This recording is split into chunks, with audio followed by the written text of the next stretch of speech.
Today is all about chewy, soft cinnamon sugar snickerdoodles, completely vegan and nut-free. And when you break one open, there's a little pocket of cinnamon and sugar right in the center. That's the secret to these cookies, and I'm going to show you exactly how to make them. We're going to start with some softened plant-based butter, some neutral oil, and a cup of sugar. Don't rush this step. Beat these together until they're really light and fluffy. We're talking almost meringue-like. The longer you go, the more air you're building in, and that's what gives these cookies that beautiful lift and the soft texture. Keep going until it looks almost impossibly creamy.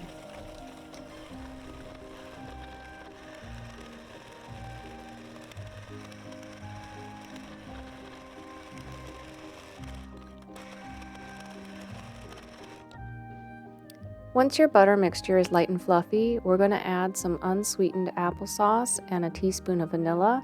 The applesauce is replacing the job of the egg here. It binds everything together and adds just a little bit of moisture.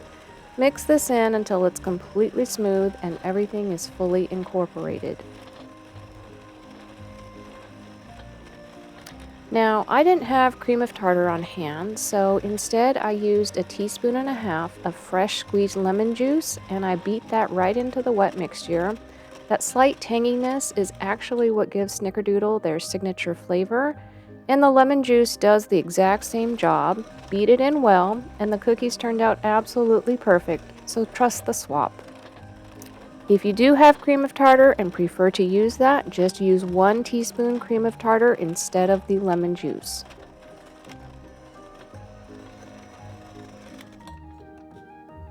In a separate bowl, we're going to whisk together 2 1/4 cups of flour, a teaspoon of baking soda, and a half a teaspoon of salt. Give it a good whisk to make sure everything is evenly distributed before we add it to the wet ingredients.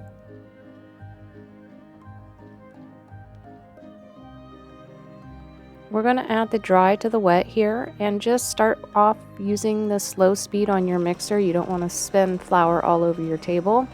This dough is going to be a little bit sticky, so we're just going to pop it into the refrigerator for about 20 to 30 minutes before we scoop it in the next step.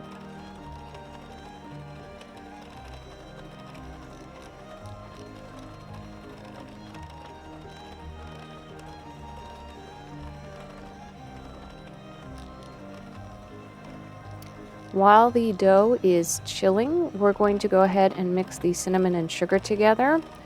I'm going to use a 1/3 cup of sugar and 2 1/2 teaspoons of ground cinnamon. This is both what goes inside the cookies and what they are rolled in on the outside, so every single bite is packed with that warm cinnamon flavor.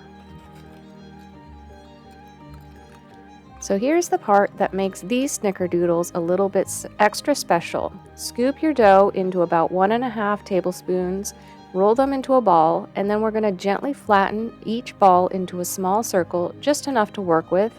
Add a small pinch of that cinnamon sugar right in the center. Fold up the edges and pinch it and so it's closed so the sugar is sealed inside. Now you roll the whole ball in the cinnamon sugar mixture until it's completely coated. And then you place it on your lined baking sheet about 2 inches apart. I'm using a pan here that is non-stick. Otherwise, use parchment paper so the cookies don't stick to your sheets. I'm just going to keep repeating here. You scoop, flatten, pinch of sugar inside, pinch it closed, roll it, and then it goes on the pan. These bake at 350 for 10 to 12 minutes. The edges should be set and the tops will look puffed and just slightly crackly. The centers may look a little underdone, and that's exactly what you want. Let them cool on the pan for 5 minutes before transferring them to a wire rack to cool completely. And here they are, golden, crackly, dusted in cinnamon and sugar, and when you break one open, there's that hidden layer of cinnamon and sugar right in the heart of the cookie. Soft and chewy on the inside, slightly crisp on the edges, and that warm cinnamon in every single bite. Completely vegan, completely nut-free, and completely worth making. I hope you love these. Leave me a comment if you try them. I'll see you next time.